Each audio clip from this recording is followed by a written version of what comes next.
안녕하세요. 성공예감 이대호입니다.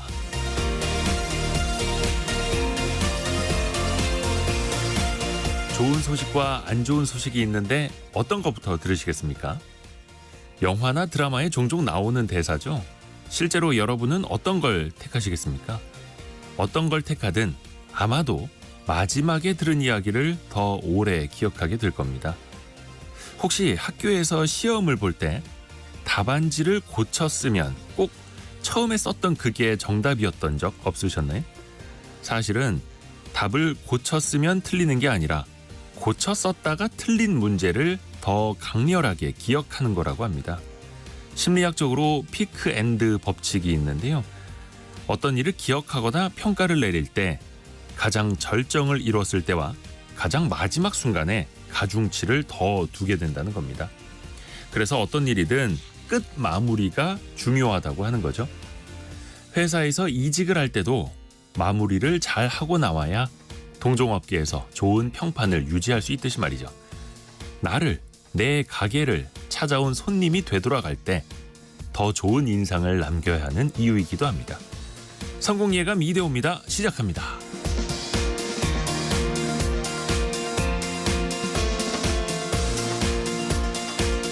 안녕하세요. 이대호입니다. 4월 16일 화요일, 전국 대부분 지역에 비가 내리는 화요일입니다. 오늘은 원탁의 기자들 K 함께하는 화요일이기도 하죠. 정부가 국민연금 개혁에 제대로 시동을 걸었습니다. 또 최근에는 시민대표단이 함께하는 토론회를 열기도 했죠. 핵심은 얼마를 더 내야 할까 혹은 얼마를 더 돌려받을 수 있을까인데요. 국민연금의 향방 같이 한번 논의해 보시죠. 그리고 총선이 끝나자마자 여기저기에서 가격 올린다는 소식이 줄을 잇고 있습니다. 치킨, 햄버거, 구독 서비스 등등.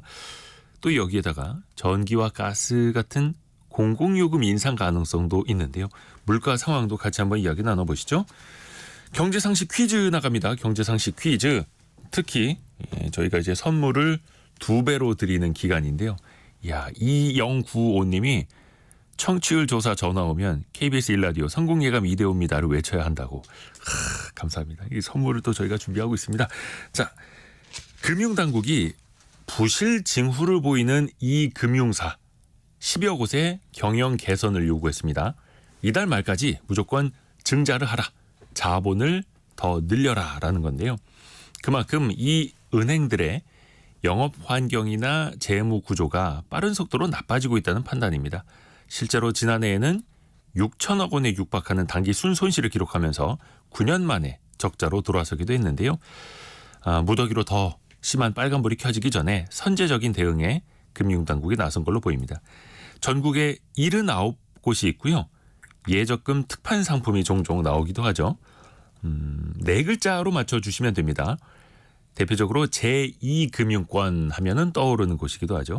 힌트를 좀 드리자면 옛날 말로는 상호 신용금고, 상호 신용금고라고 불렀었는데 요즘은 이 4글자로 부르기도 합니다. 그냥 은행이 아니라 조금 더 긴 이름 4글자를 맞춰주시면 됩니다. 짧은 문자 50원, 긴 문자 100원이 드는 샵 9730, 그리고 비용이 들지 않은 KBS 콩으로 올려주시면 좋고요. 저희가 커피 쿠폰도 이제는 플러스 원, 한 잔 더 묶어서 보내드리고 있습니다. 또 다양한 다른 선물들도 많이 기다리고 있고요. 유튜브를 통해서도 언제든지 함께 하실 수 있습니다. 성공예감 이대호입니다. 자주 검색하시면 성공이 가까워집니다.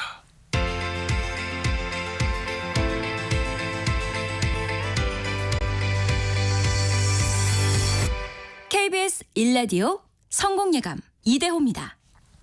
참 좋은 경제연구소 이인철 소장과 함께 오늘의 경제뉴스 정리해봅니다. 안녕하세요. 네, 안녕하세요. 밤사이에 미국 증시가 좀 떨어졌어요. 맞습니다. 뉴욕 증시가 중동 분쟁, 여기다 이제 경제 지표가 너무 좋았습니다. 이 때문에 많이 떨어졌는데요. 나스닥 지수가 1.79% 떨어졌습니다. 대형지 위주 S&P 500 지수가 1.2%, 블루칩 중심의 다우존스 산업평균 지수가 0.65% 떨어졌는데 이스라엘이 고통스러운 보복을 하겠다라고 밝힌 게 일단 악재였고요. 여기다 경제 지표, 소매 지표가 발표가 됐는데 지난달 소매 판매가 한 달 전에 비해서 0.7%나 늘었습니다. 예상치 0.4% 증가를 거의 2배 가까이 웃돌고 있거든요. 물가 지표 좋죠. 그리고 고용 지표 좋습니다. 소매 지표까지 좋으니까 10년물 국채 금리가 급등했습니다. 달러 인덱스 주요 6개국 통화 대비 달러 가치 역시 6개월 만에 최고치를 기록하고 있습니다. 자, 이러다 보니 당초 이제 금리 인하 시점 6월 인하 전망은 거의 뭐 20% 선까지 낮아서 물 건너갔다라고 보고 있고요. 7월에도 동결 가능성이 높아졌습니다. 네.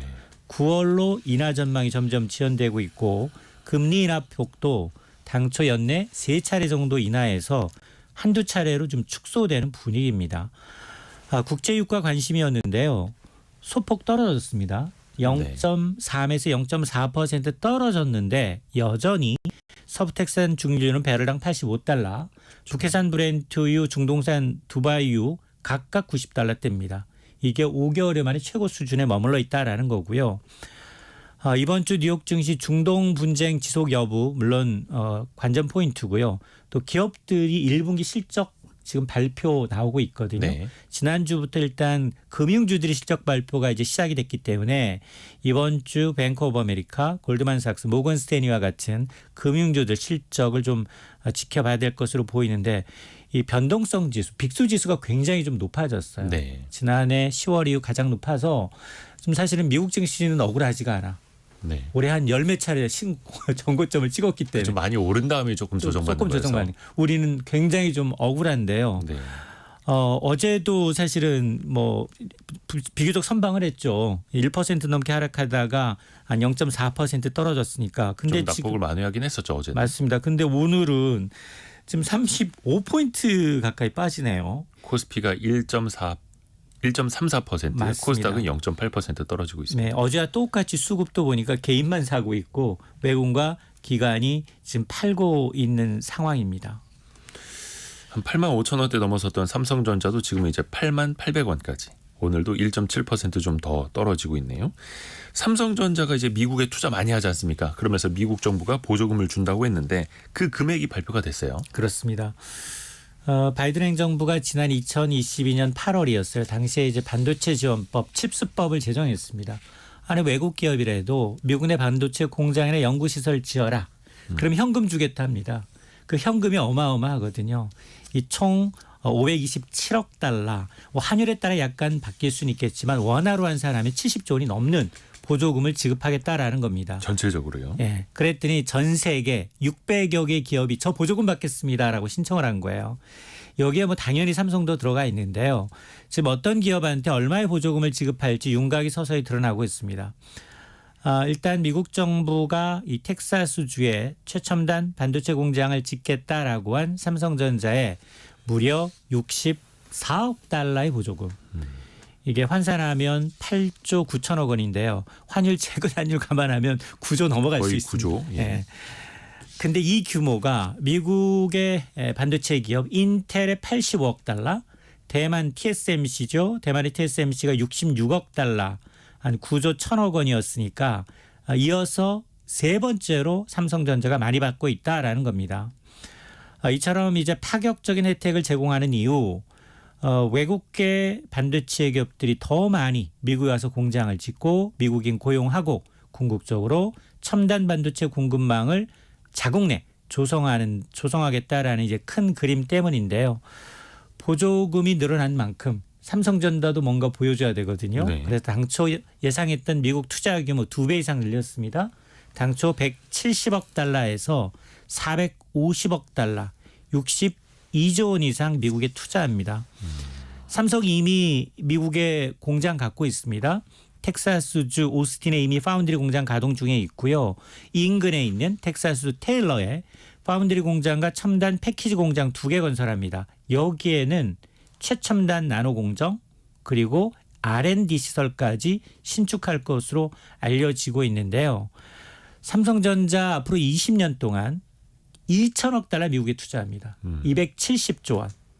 텍사스의 반도체 공장 무려 11개 신설합니다. 삼성전자 이처럼 미국에 공들이는 이유 뭐냐? 사실은 이게 다 대가가 있는 거거든요. 네. 이게 반도체 보조금 받으면 이 공짜가 아니에요. 세 가지 해야 그렇죠. 돼요. 예. 우리 얘기했습니다. 늘상 얘기했는데 여기서 이익 나면 미국 정부하고 반절 나눠야 돼요. 공유해야 돼요. 그리고 이익을 반도체 공유해야죠. 맞습니다. 반도체 공장 기밀도 보여줘야 돼요. 그리고 또 하나가 앞으로 10년 동안 중국에는 투자하는 것도 미국의 허락을 받아야 합니다. 네. 자, 그럼에도 불구하고 미국에다 공을 들이는 이유가 여기 옥수수 밭이에요.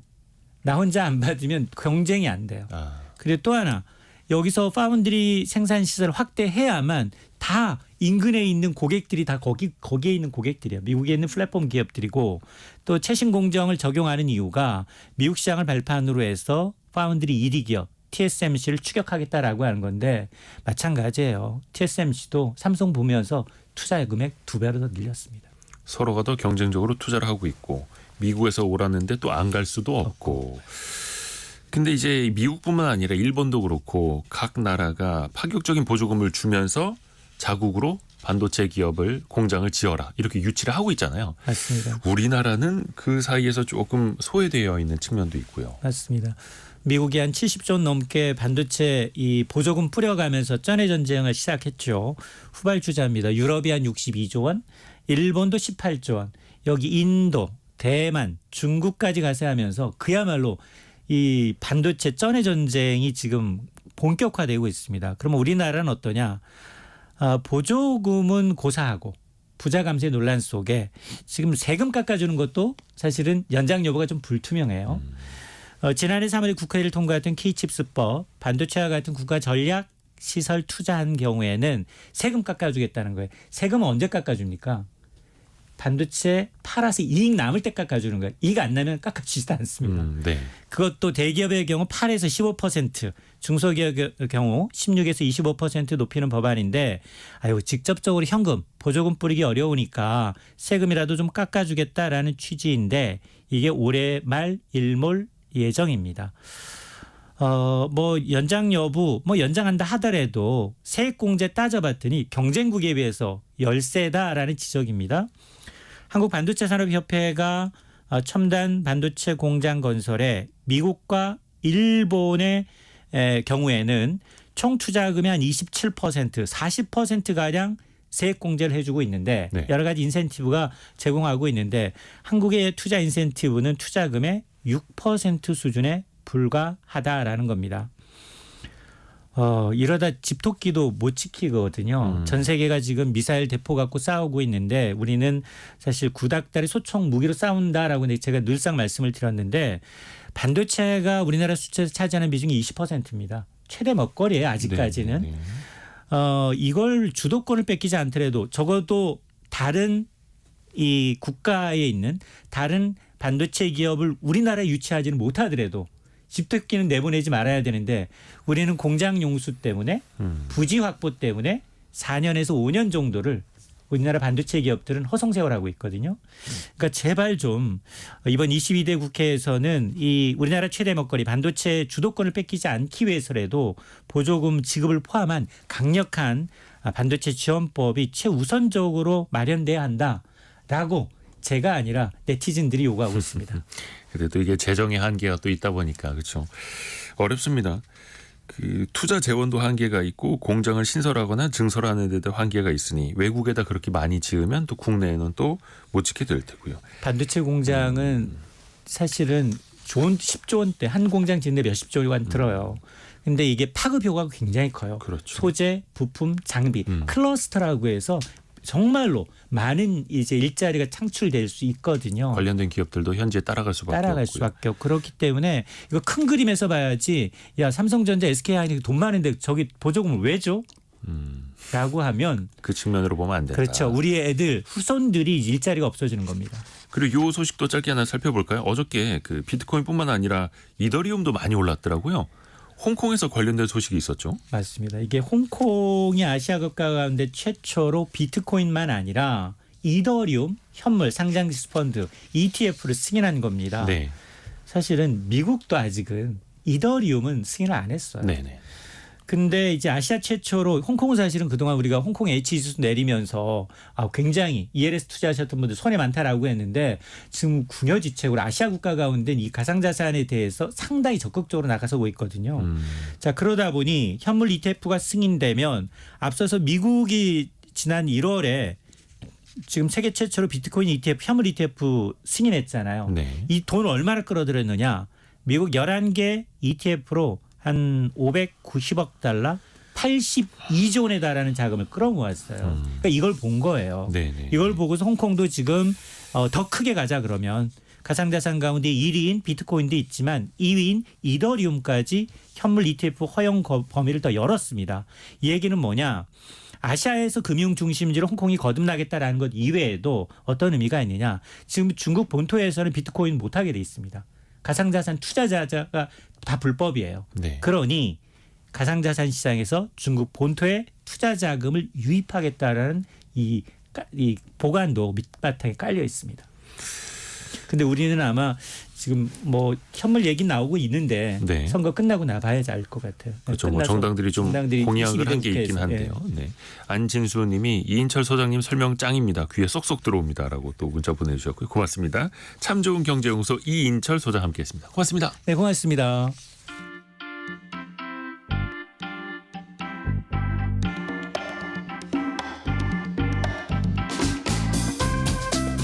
지금 여러분께서는 KBS 일라디오 성공예감 이대호입니다를 듣고 계십니다. 참여해주신 여러분께는 추첨을 통해 아름다운 식탁 창조 주비푸드에서 자연에서 갈아 만든 생와사비를, 쉽고 빠른 판촉물 제작 시너지 기프트에서 대용량 에어프라이어를, 그리고 성공예감에서 준비한 커피 쿠폰을 보내드립니다. 당첨자는 성공예감 이대호입니다 홈페이지에서 확인하세요.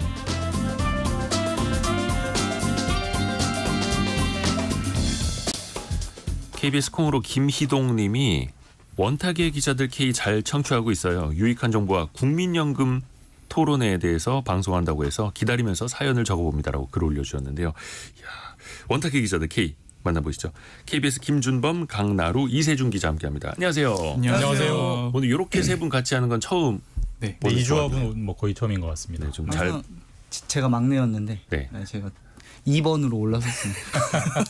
경력으로 보면 여기 잘 나와요. 자, 공력을 보여주죠. 공력을. 그냥 왜냐면 이제 첫 번째 주제가 국민연금 개혁인데 가장 중요하고 또 무겁고 당장 우리네 주머니 사정과 미래가 걸린 일입니다. 뭐 정부의 이제 뭐 대통령의 또 공약이기도 했었고, 근데 최근에는 그 전문가 또 시민들 함께하는 토론회까지 진행을 했더라고요. 네네. 어떤 이야기들, 어떤 안이 우선은 그 테이블에 올랐는지부터 한번 좀 정리를 해주실까요? 이세준 기자. 그러니까 지금 이제 크게 두 가지 안으로 좀 정리가 된 걸 보면은 네. 쉽게 말하면은 지금보다 더 내고 돈도 더 받자는 안이 하나가 있는 거고, 또 하나는 약간만 더 내고 지금처럼 그대로 받자는 안, 이렇게 두 개입니다. 그러니까 먼저 1번 안의 경우에는 이 보험료를, 그러니까 우리 소득에서 떼가는 비율, 내는 돈을 9%에서 13%로 올리는 대신에 그 소득 대체율도 현재 40%에서 50%로 같이 올리자는 거거든요. 네. 그러니까 이 소득 대체율이라는 거는 그 가입 기간의 평균 소득에서 노후에 받게 되는 그 연금액의 비율, 그러니까 받는 돈을 올리자는 겁니다. 쉽게 얘기하면. 네. 또 두 번째는 보험료를 9%에서 12%로 일한보다는 조금 덜 올리되 소득 대체율 현재 40%를 유지하는 안이거든요. 그러니까 1번 안은 현재 받을 수 있는 소득 보장액이 너무 적다. 그러니까 소득 보장이 조금 더 방점이 찍힌 거고, 2번 안은 더 내긴 하는데 받는 건 그대로니까 이 연금 재정 안정에 방점이 찍혔다고 볼 수 있겠습니다. 지금 일단 1안과 2안이 있는데 보험료율이 12%냐 13%냐 1%포인트 차이인데 소득 대체율이 40%로 유지냐 50%까지 올라가네. 이 차이가 좀 커지네요. 일단 두 안에 대해서 기자분들은 좀 어떤 생각 갖고 계세요?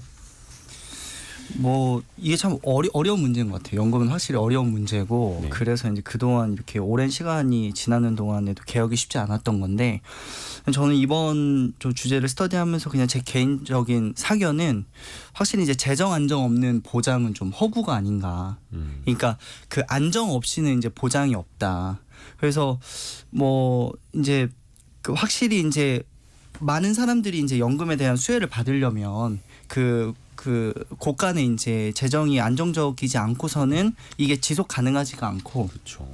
또 1안과 2안 이제 그 이세준 기자가 설명을 해줬지만 그 고갈 시기, 이제 기금 고갈 시기를 한번 저희가 좀 볼 필요가 있는데, 현재로서는 2055년, 그러니까 지금이 24년이니까 한 21년 정도 후죠. 아니 31년. 31년 정도 후인데 네.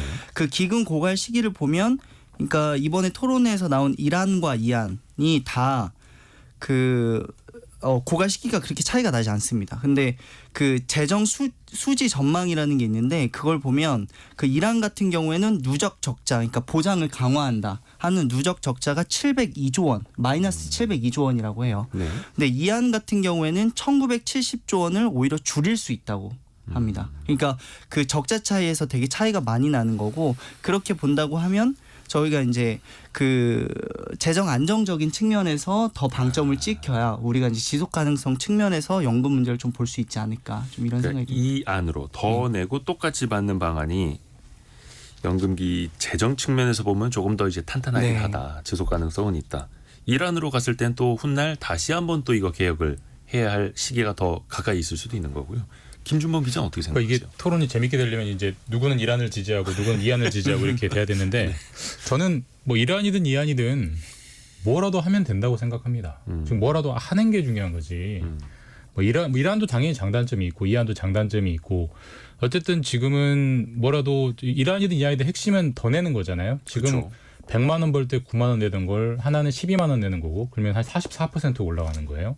하나는 13만 원 내는 거니까 더 많이 올라가는 상당히 많이 올리는 거기 때문에 뭐라도 저는 이제 건드리면 좋다고 생각하고요.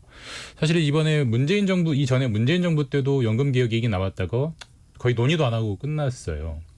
그리고 이제 윤석열 정부 때 어쨌든 본격적으로 진행이 돼서 지금 거의 마지막 단계까지 와 있는 상황이기 때문에 이게 다음 달 5월 29일이면 21대 국회가 끝나버리잖아요. 네네. 이 지금 논의의 단계는 시민들이 토론을 하면 이번 주 토일까지 4번 토론을 하고 월요일 날 설문조사에서 선호하는 안이 나오면 그걸 가지고 21대 국회에 차려진 연금 특위가 이제 안을 만드는 건데 네. 21대 국회가 활동할 수 있는 기한이 5월 29일까지밖에 안 돼요. 그렇죠. 5월 말까지입니다. 그러니까 저는 뭐라도 빨리 하는 게 중요한 거지. 지금 더 완벽한 안을 찾는 건 중요한 거 아니다. 왜냐하면 이란도 이안도 완벽하지 않습니다. 왜냐하면 이거 다 모든 가정을 깔고 하는 얘기거든요. 그러니까 앞으로의 국민연금 기금의 수익률이 이럴 거라면 그리고 앞으로의 우리나라의 국민 인구의 변화가 이럴 거라면이라는 걸 가정을 해놓은 거기 때문에 뭐 하다못해 인구 추계야 어느 정도 우리가 좀 중장기적 가정할 수 있다고 볼 수도 있겠지만 수익률을 무슨 수로 가정합니까? 근데 지금 가정 깔고 고갈 시기를 잡아놓은 거기 때문에 5년 10년 뒤 되면 또 틀릴 거예요. 그러니까 어차피 지금 하는 개혁은 영구적 개혁이 아니라 또 해야 되는 개혁이기 때문에 지금은 당장 당면한 숙제를 해결하는 게 중요하지 더 완벽한 사안 사안을 찾아서 22대 국회 때 하는 게 정말 최악이다라고 저는 생각합니다. 네. 일단은 뭐 한 달 반밖에 남지 않았는데 21대 국회에서 어찌됐든 간에 좀 마무리를 했으면 좋겠다라는 의견도 있고요. 야, 진짜 국민연금에 대한 관심이 정말 뜨거운 것 같습니다. 네. 이정미 님이 사무실에서 듣고 있는데 소리를 크게 틀라고 하시네요. 지금 이 뉴스는 직장인들의 최대 관심사입니다라고. 그러니까 이게 듣고 있는데 누가 뭐야 국민연금 토론이야? 원탁의 기자의 K야? 소리 높여봐. 더 크게 들어보자. 모두 기대에 웬만한 부응했는데. 직장인들이 다 가입돼 있다 보니까 그렇죠. 근데 이 김준문 기자 말한 것처럼 가장 중요한 거는 뭐라도 하는 게 가장 중요한데 그런 측면에서 이게 워낙에 갈등 요소가 크다 보니까 현재 이란 이안 중에 둘 다 완벽하진 않지만 일단 뭐라도 고르고 액션을 취하는 게 가장 중요한 시기인 것 같아요. 근데 그러려면 제가 보기에는 지금 국민연금이 아까 말씀하신 청취자분들도 관심 가지는 게 상당히 불만이 많은 제도거든요. 그러니까 근데 이런 상황에서 만약에 이번 안으로 간다면은 상당한 저항에 휩싸이긴 할 겁니다. 왜냐하면은 지금 연금의 가장 큰 사회적 갈등 중 하나가 보험료는 올린다고 하는데 받는 연금액은 그대로고 연금 개시연령은 늦춘다. 그러니까 이거 뭐 사기극 아니야? 왜 이렇게 나는 피해만 본다. 이런 불만이 지금 팽배한 그럴 수 상황이거든요. 있죠. 이런 상황에서 만약에 이번 안으로 갈 경우에는 이런 저항을 분명히 더욱 킬 우려가 있다. 그렇기 때문에 뭔가 액션을 취하는데도 상당히 걸림돌이 될 수가 있고 사실 가장 안 좋은 거는 아무것도 결국 못하는 거. 이게 최악의 경우의 수기 때문에 이 점도 분명 우리가 고려를 해야 되긴 합니다. 근데 이제 전혀 다른 관점에 딱 욕먹기 좋은 얘기긴 한데 이런 관점도 있으니까요. 네. 그 지금 9% 내고 40% 받는 게 이제 예, 지금의 세팅된 건데 지금 세팅이 너무 잘못된 겁니다. 내가 내는 무슨 뭐 교보생명, 뭐 국민생명, 내가 드는 사적 연금 보험 중에 네. 9% 내고 40% 내는 보험이 존재하나요? 그런 건 세상에 없어요. 너무 후하게 설정돼 있는 게 기본이니까 처음에 세팅이 너무 후하게 설정된 게 문제인 애초에. 거지. 지금은 너무 후하게 설정됐던 걸 지금 정상화시키는 과정이고 지금 이한도 그러니까 12% 내고 40% 받는 건데 아니 아주 거칠게 얘기해서 12 내고 40 받는 거잖아요. 네. 남는 장사거든요. 개인의 입장에서. 그러니까 올려도 이것도 불만을 물론 당연히 상대적으로 다 이제 나보다 먼저 냈던 우리 부모님들, 또 선배들은 더 좋은 조건에서 받았기 때문에 거기와 비교하면 당연히 배가 아플 수는 있는데 이 자체도 굉장히 좋은 상품이다라고 생각하면 어떻게든 이 상품이 오래 유지되도록 우리가 협조를 해야 되는 거죠. 예, 저는 그렇게 생각해요. 네. 김가람님이 네. 30, 40대 주머니 털자 아닙니까? 적자를 왜 우리가 떠안아야 하는지라는 이야기 해주셨고, 그리고 이정옥님은 2년 전부터 국민연금 이미 가입한 대학생아들이 귀를 쫑긋 듣고 있어요. 괜히 들었다고 나중에 고갈돼서 받을 수 없다고 점점점. 근데 이게 자칫 잘못하면 이제 세대 간의 갈등으로 좀 맞습니다. 비춰질 수도 있거든요. 이 지점 우리가 좀 어떻게 생각해봐야 될까요? 그 말씀하신 것처럼 기성세대들은 사실은 최초에 3%씩 보험료를 내다가 지금 9%로 올려온 거거든요. 차츰차츰. 그리고 아마 9% 대부분 내다가 끝날 거고요. 네. 아마 우리 2030 세대, 특히 미래 세대의 부담 앞으로 상당히 커지는 것 같기 때문에 억울해 보이는 분명히 그런 측면이 있는 건 사실이긴 합니다. 네네. 근데 중요한 거는 그렇다고 우리가 이걸 안 건들면은 결국 이로 인한 피해는 누가 보느냐? 결국 지금 현재 2030 세대와 미래 세대인 겁니다. 어쩔 수 없이 돌아온다. 결국에는 이 노후 보장이 가장 큰 국민연금의 핵심인데 이분들에 대한 이 연계금은 건들지 못하고 결국엔 이게 고갈되고 사회적 보장이 깨지게 된다면은 이로 인한 사회적 비용 이 부담은 결국은 다 현재 청년 세대와 미래 세대가 짊을 수밖에 없다. 이거 재정으로 충당한다고 해도 그건 어차피 또 국민이 내는 세금이고. 그렇죠. 다른데 쓸 거를 이제 돌려서 하는 거니까. 근데 이게 연금 저는 계속 이제 약간 소수 의견인데 연금 논의가 합리적으로 되려면요 고갈이라는 단어를 지워야 돼요. 고갈이라는 단어를 계속 설정하면 계속 논의가 이상하게 됩니다. 단적으로 네. 우리나라 국민연금 기금이 1,000조 원을 들고 있거든요. 네. 세계에서 3등이에요. 우리보다 많이 들고 있는 게 일본 연금이 1,900조를 들고 있고 노르웨이 국부 펀드가 1,800조를 들고 있어요. 우리가 3등인데요. 우리나라가 세계 경제 3등인가요? 아니잖아요. 근데 왜 연금은 3등이죠? 그러니까 무슨 말이냐면 어느 나라도 선진국 연금을 이렇게 운용하지 않아요. 그해 걷어서 그해 주는 거죠. 네. 그게 지금 우리 기초연금입니다. 우리 쌓아서 이렇게 가는 게 아니라. 어르신들이 하는 기초노령연금, 노령연금 지금은 기초연금으로 통일됐지만 모든 선진국은 그해 걷어서 그해 줍니다. 근데 우리는 예전에 워낙 노인이 적었기 때문에 그게 쌓여 있는 일종의 그냥 가외돈을 가지고 있는 거죠. 누적 방식. 이 가외돈은 언젠간 없어지는 겁니다. 근데 이 가외돈이 없어지니까 큰일 난다? 아니 다른 나라는 이미 그렇게 하고 있어요. 다 그해 걷어서 그해 주고 있어요. 그러니까 여기에 너무 방점이 찍혀버리면은 논의 자체가 좀 흔들린다고 생각하고 물론 당연히 가외돈을 최대한 길게 끌고 가도록 노력하는 건 좋죠. 그러면은 모두의 부담이 줄어드니까. 근데 이게 고갈되면 큰일 난다. 우리가 망한다. 국민연금은 사라진다. 이거는 과도한 공포라는 거죠. 다른 나라는 다 이미 그렇게 하고 있는데 다 기금 없이 하고 있는데. 그러니까 기금이라는 방식이 이제 쌓아놓고 운용을 한다라는 뜻이기도 한데 그러면은 결국은 얼마나 더 많이 받고 얼마나 내어줄 건가 이야기는 또 계속 많이 하고 있으니까 쌓아놓은 기금을 어떻게 또 잘 운용할 것인가가 사실은 중요하지 않습니까? 그러니까 수익률을 더 높이더라도 미래 세대 부담을 좀 적게 가져갈 수 있는 건데 저희가 얼마 전에도 별책부록 때 홍춘옥 박사랑도 이야기를 했었는데 결국은 그래서 국민연금의 수익률을 높이면 되는 문제다. 그렇죠. 물론 그게 쉽지는 않습니다만 이 측면에서는 또 어떻게 생각해 볼 수 있을까요? 이거를 높이려면요. 네. 국민연금이 제 생각에는 한국 주식에서 돈 다 빼야 됩니다. 그래요? 예, 그러니까 우리가 보통 국민연금이라는 거는 기본적으로 보험이잖아요. 네. 노후를 위한 보험. 우리가 언제 보험을 드나요? 보험이라는 건 안 좋은 일이 생길 때, 안 좋은 이벤트를 대비하기 위해서 보험을 드는 거죠. 그럼 우리나라의 최악의 안 좋은 이벤트는 나라 경제가 망할 정도로 흔들릴 경우에 쓰려고 보험이라는 걸 드는 거예요. 그런데 한국 경제가 망하기 위한 보험의 기금을 한국 주식에 투자한다? 앞뒤가 안 맞아도 너무 안 맞습니다. 그러니까 기본적으로 그리고 경제가 안 좋을 때는 늘 환율은 올라가게 돼 있잖아요. 환율에 올라가는 효과를 누리려면 외국 주식에 특히 미국 주식에 투자를 해야죠. 근데 지금 우리나라 기금은 한 13% 정도를 그러니까 대략 한 한 300조 원 가까운 정도를 코스피에 넣고 있거든요. 그것도 이제 좀 줄인 겁니다. 예, 그나마 줄여서. 예. 더군다나 코스피 수익률이 미국 증시 수익률보다 안 좋다는 건 모든 개미 투자자들이 아시잖아요. 그런 차원을 위해서라도 차츰차츰 물론 한꺼번에 빼버리면 너무 충격이 크겠지만 예. 차츰차츰 줄여서 수익률을 높이기 위해서라도 해외 주식을 늘려야 되고 연금 보험이라는 보험의 취지에 맞기 위해서라도 한국 주식에 돈을 넣으면 안 된다고 저는 생각해요. 아하. 네. 약간 요거는 이제 그 어떻게 보면 자산 배분 관점으로 네. 볼 수 있는 건데, 근데 어찌 됐든 간에 대한민국에도 산업이라는 게 있고 기업이라는 게 있으니 거기에 자본을 투입을 해줄 자본시장이 또 존재는 해야 되고, 그리고 어찌 됐든 간에 손은 키워야 되는 거 아닙니까? 그렇죠?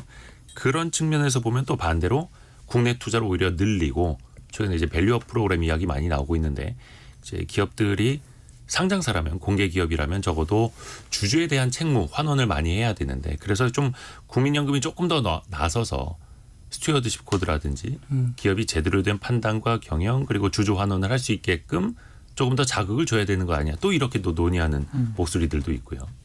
근데 그게 진짜 세대 갈등이죠. 어. 지금은 그렇게 하면 한국 주식 오르겠지만 우리가 나중에 20-30년 뒤에 받을 때는 그 주식을 팔아서 현금화 시켜야 되잖아요. 네.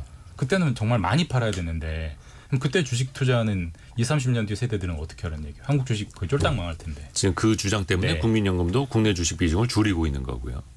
강나루 기자님. 그래서 수익률 측면에서 저도 이번에 스터디할 때 보니까 지난해 이제 그 운용 수익률이 13.59% 해서 역대 최고치였다고 하더라고요. 그래서 이 정도 수익률이면 엄청 많이 낸 거 아니야? 사실 저는 생각했었거든요. 그러니까 아마 그 덩치가 크다 보니까, 그리고 요즘 이제 투자나 이런 부분들에 많이 이렇게 좀 이제 다소 좀 공격적인 투자들이 많이 나와서 이제 수익도 많이 올린 것 같은데, 저는 이제 근데 기금의 특성상 이게 수익률을 올리면 우리가 부족분을 많이 메울 수 있는 장점은 있지만 하이 리스크 하이 리턴이기 때문에 리스크가 큰데 너무 투자를 하다 보면 사실 손실 가능성도 모든 상품이 그렇지만 이제 커질 수 있는 거잖아요.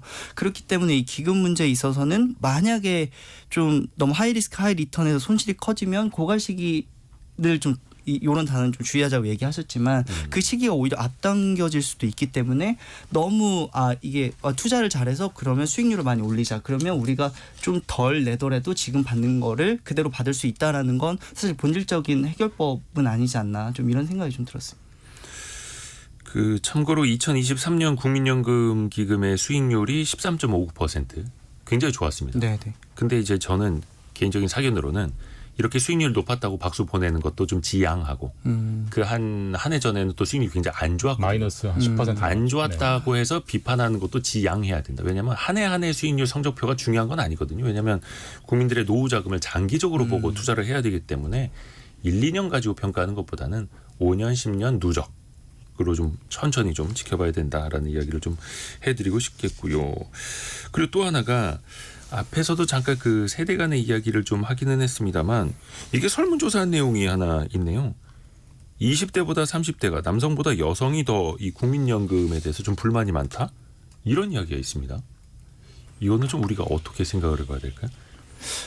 그러니까 이게 저도 수치를 보니까 근데 사실상 저는 저도 아주 정독을 한 건 아니지만 대부분 다 불만이 일단 불만은 훨씬 많아요. 높더라고요. 일단 그러니까 더 내야 하니까. 이게 국민연금과 이 세대 갈등이 늘 이게 나오다 보니까 정치권도 그렇고 정부 입장에서도 이거를 건들기가 너무 부담스러운 거죠. 무조건 건들면 욕을 먹는 거기 때문에. 근데 사실 이 세대 갈등이라는 거를 어느 쪽이 손해를 보느냐, 이게 어느 세대가 더 이득을 보느냐로 이렇게 접근해서는 분명히 해결이 안 된다는 거 우리 모두가 알아야 될 것 같고, 사실 그렇게 본다면 모든 소득 보장제도, 그러니까 뭐 지금 태어난 아이들이 뭐 학생 거쳐서 성인이 되기까지 받는 어떤 각종 수당들, 뭐 이런 거에 대해서 모든 국민들이 내가 낸 돈 대비해서 얼마를 받느냐를 다 일일이 따지지는 않잖아요. 이게 1:1 비교는 좀 그렇지만 또 하나는 기본적으로 국민연금이라는 거는 이 소득 수준이 낮은 사람의 수익비가 더 높은 구조거든요. 그러다 보면 뭐 우리가 소득이 많은 사람과 적은 사람도 그럼 갈등을 볼 것이냐, 이렇게 하나하나 수익비를 본다면은 모두가 다 불만을 가질 수 있지만 중요한 거는 소득이 많든 적든 또 기성세대든 청년세대든 간에 모두가 이익을 보는 구조인 건 맞습니다. 국민연금이라는 게. 그러니까 그거에 대해서 너무 우리가 마치 사기고 모두가 피해를 보는 것 같은 식의 과대한 거가 이런 세대 갈등을 더 키우지 않느냐. 좀 이렇게. 모두를 만족시키는 마법 같은 방안은 없다라는 이야기로 들리기도 하고요. 장상규 님이 임금 피크제 반영되는 정년 연장 외에는 답이 없어요. 더 내고 더 받는 건 사기이고 더 내고 덜 받는 건 세대 간 갈등이 되고 결국 정년 연장을 통해서 받는 거를 뒤로 미루고 덜 받는 방법을 택해야죠라고.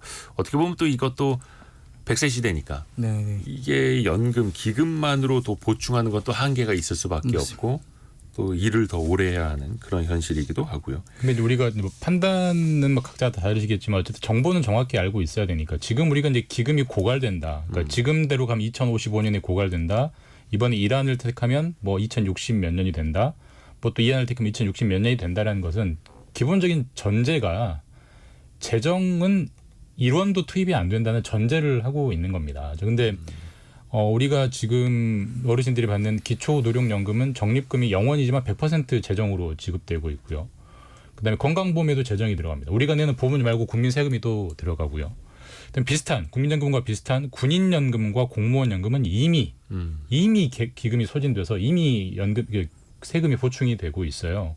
근데 국민연금만 앞으로 절대로 세금이 안 들어갈 것이냐?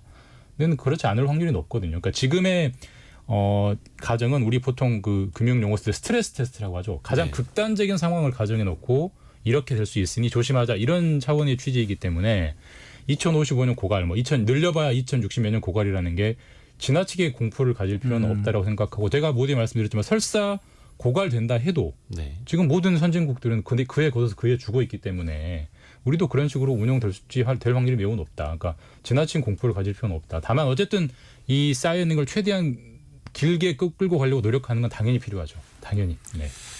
지금 뭐 시민 토론회도 함께 하고 있고 이게 또 조만간에 국회로 이 안이 넘어갈 텐데 그 이후에 또 국회에서 논의되는 내용도 저희가 또 계속해서 좀 정리를 해서 전달을 해드리겠습니다.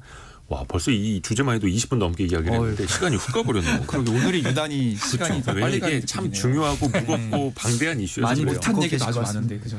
경제상식 퀴즈를 한 번 더 내드리고 두 번째 이슈로 넘어갈게요.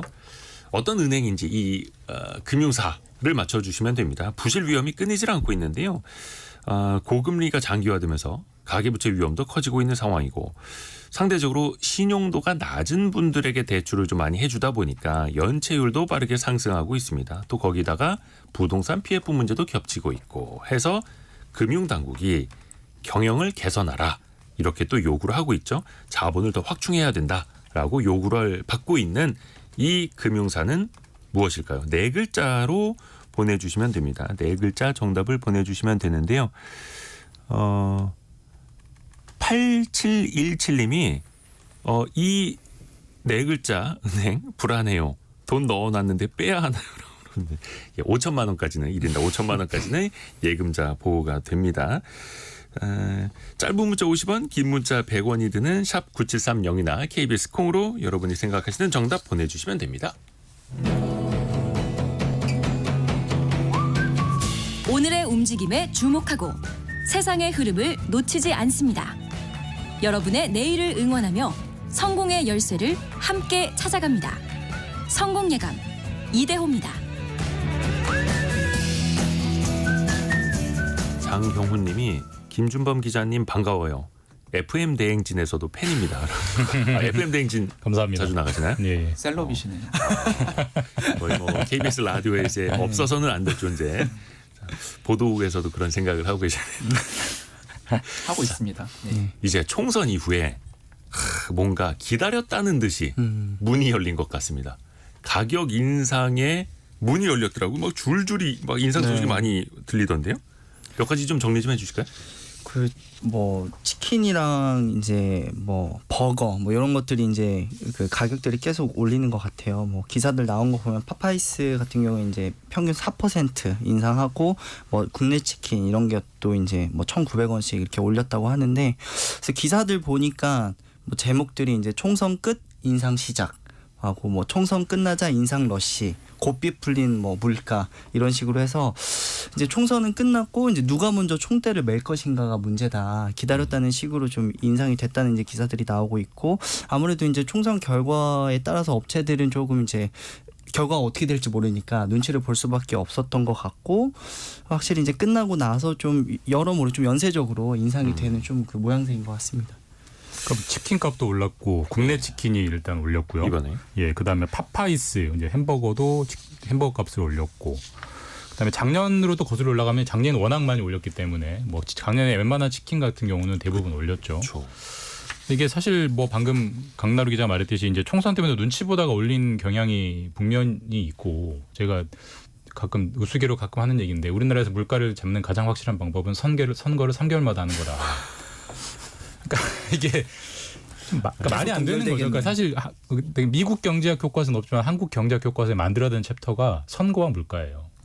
선거 때문에 억지로 누르잖아요. 그러니까 그게 당연히 눌러면 이거 올라오는 건 당연한 거고. 우스갯소리로 예. 선거 끝나면 올릴 거다 이런 이야기 통용이 되니까요. 제가 작년에 이제 식품업계를 담당했었는데 작년에 사실 굉장히 많이 가공식품이 올랐습니다. 올해는 그나마 좀 눈치를 봐서 좀 선거 때문에 눈치 봤지만 네.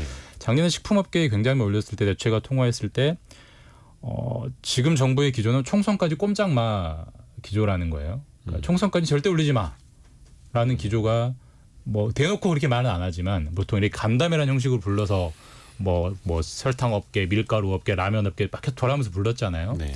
근데 그렇게 억지로 눌러놨기 때문에 근데 당장의 소비자 가격은 억지로 눌러놓을 수 있지만 거기 들어간 원자재 가격, 기름값, 밀가루값, 곡물가는 우리나라 정부가 눌러줄 수가 없잖아요. 그냥 당연히 기업들이 올리는 게 당연한 거고 그다음에 또 올릴 때 그동안에 자기들이 쌓아뒀던 인상 요인을 다 합쳐가지고 한꺼번에 더 많이 올리겠죠. 네. 모든 건 풍선 효과 때문에 억지로 눌러놓은 스프링처럼 더 튀는 거니까. 사실 당분간은 이런 러시가 이루어질 것 같습니다. 왜냐하면 그동안 눌러놓은 게 있고 제 생각에 가장 큰 문제의 러시는 이제 전기랑 가스인데 공공요금. 그것도 총선 때 많이 눌러놨거든요. 그거는 어찌 됐든 예. 최종적으로 정부가 결정을 하니까요. 예. 근데 지금 뭐 다 알겠지만 국제유가 계속 오르고 있기 때문에 안 올릴 수가 없을 거예요. 네. 그러면 또 당연히 이제 국민들 부담은 또 가중될 수밖에 없는 거고 이 어떻게 보면은 이제 당위성은 또 우리가 피할 수 없을까요? 예를 들어서 뭐 계속해서 우리가 하고 있는 한국가스공사라든지 한국전력의 누적된 적자라든지 그 당위성은 또 우리가 당연하다고 봐야 될까요? 공공요금까지도. 이게 뭐 그 강나루 기자. 물가 같은 경우는 이제 세계의 어떤 그 지금 전쟁이 계속 이제 이런 소식들 계속 들려오고 그렇기 때문에 이제 국제적으로 가스나 이제 뭐 전기 이제 원자재 가격이 이제 오를 수밖에 없는 구조인 것 같아요. 실제로 그렇기 또 때문에 오르고 있고요. 맞습니다. 그래서 그런데 이제 그 원자재 가격은 늘어나는데 판매 단가는 그동안 이제 제대로 반영되지 못했기 때문에 사실은 정부도 그렇고 업계 안팎에서도 이제 계속 동결해온 이제 요금이 인상하는 거는 좀 필요할 수밖에 없지 않나라는 게 공감대가 상당히 있는 것 같습니다. 가스공사가 적자가 15조 원이고 한전이 적자가 200조 원이니까 그 적자의 요인이 누가 돈을 훔쳐간 게 아니라면 결국 원가 이하로 팔아서 생긴 게 상당히 크지 않겠습니까? 결국 국민들이 원가 이하로 전기를 쓰고 있는 측면이 있는 거고 그러니까 올릴 수밖에 없고 아까 제가 선거와 물가라는 말씀드렸는데 또 뒤집어서 말하면 지금이 물가 전기와 가스요금 올리기 딱 좋은 계절입니다. 왜냐하면 선거가 2026년까지 없거든요.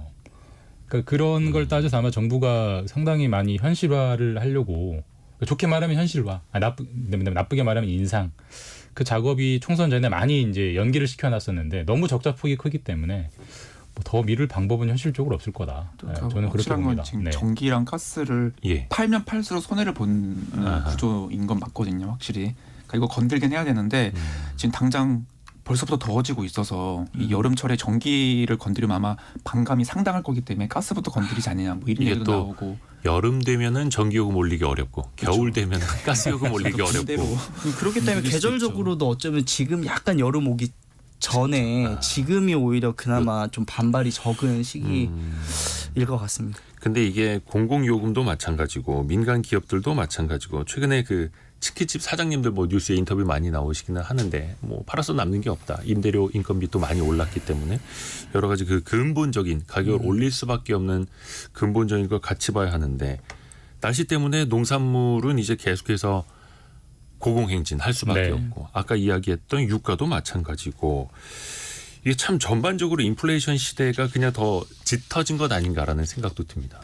그러니까 저는 일종의 뭐 너무 이런 말하긴 섣부르지만 일종의 새로운 표준, 그러니까 뉴 노멀의 시대로 가고 있는 거 아닌가 이런 생각도 좀 들더라고요. 보통 이제 우리가 한국은행도 그렇고 미국 연준도 그렇고 물가 목표를 2%, 그러니까 어떻게든 2% 안쪽으로 물가를 잡는 게 목표지만 미국 연준도 그다음에 한국은행도 금리를 이렇게 많이 올렸지만 못 잡고 있거든요. 그럼 이거는 전반적으로 물가가 이제 안 잡히는 시대로 좀 접어들고 있는가. 우리가 한 최근 한 20-30년 동안 굉장히 저물가 시대에 살았는데 그러니까 이제는 그거보다는 더 높은 한 매년 3에서 4% 오르는 거는 기본값으로 안고 가야 되는 시대로 가는 게 아닌가라는 개인적인 생각이 들고 물론 뭐 아직 너무 섣부른 진단이긴 한데 그렇다고 하면 이제 모든 게 연쇄적으로 올라야겠죠. 당연히 이제 최종적으로 내 월급만 안 오른다라고 하지만 월급도 올라야 이게 기본적으로 급여가 올라야 임금이 올라야 경제가 돌아갈 테고 그렇죠. 전반적인 세팅이 다 달라져야겠죠. 예. 근데 또 경제학적으로는 임금이 오르게 되면 또 물가 상승 네. 요인이 된다. 또 이렇게 보고 있고요. 어렵습니다. 다 맞물려 있으니까요. 총선 이후에 약간 좀 정부가 어찌 보면 이제 여당의 참패로 인해서 좀 힘이 빠지는 것 아니냐. 그래서 물가를 조금 더 컨트롤하는데 동력이 약해지는 것 아니냐 이렇게 보는 시각도 있는데요. 이런 건 좀 어떻게 생각하세요? 근데 이게 저는 김준범 기자. 물가를 컨트롤한다는 게 그러니까 이제 그 뭐 사실 정확한 표현은 아닙니다. 그러니까 정부가 할 수 있으면 하면 좋은데 할 수가 없잖아요. 현실적으로 할 수가 없고 그냥 단기적으로 억지로 눌러놓는 거잖아요. 그러니까 저는 이제 그런 거는 안 했으면 좋겠다는 생각이 들어요. 왜냐하면 정부가 그렇게 해서 영원히 안 올릴 수 있으면 하면 되는데 결국 다 올리잖아요. 결국은 단기적으로 왜곡만 가져오기 때문에 괜히 나중에 그때 올렸으면 10원 올리고 올해 올리면서 그러니까 20원 올리게 되는 그런 빌미를 주거든요. 그래서 차라리 정말 공공조금 그러니까 전기나 가스 같은 경우는 정부가 일정 정도로 개입하고 제도적으로 개입할 수 있게 됐으니까 개입해야겠지만 그게 아닌 일반 민간의 식품 물가나 이런 거는 정말 시장 논리대로 하도록 하는 게 장기적으로 부작용 없이 가는 거 아닌가라는 생각은 가지고 있습니다. 제일 예. 그 엄청난 질문이 들어왔습니다. 이 참 어깨가 무거워집니다. 권혁중 님이 희망적인 얘기는 없나요? 라고.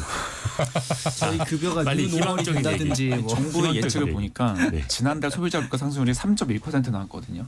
네네. 근데 정부는 일단 이거를 정점으로 보고 있긴 합니다. 그러니까 앞으로는 점점 둔화될 거다라고 기대하고 있는데 지금 계속해서 외부의 변수가 터지고 있죠. 그래서 중동지역. 유가를 들썩이고 있고, 근데 유류나 공공요금이 오르면은 일반 가공식품 하나 오른 거 다르게 이게 파급 효과가 모든 부분에 걸쳐서 나타나기 때문에 그렇죠. 그 하반기에 뭐 금리 인하라든지 이런 것들이 또 말하다 보니까 이게 희망적인 얘기가 아니라 실패.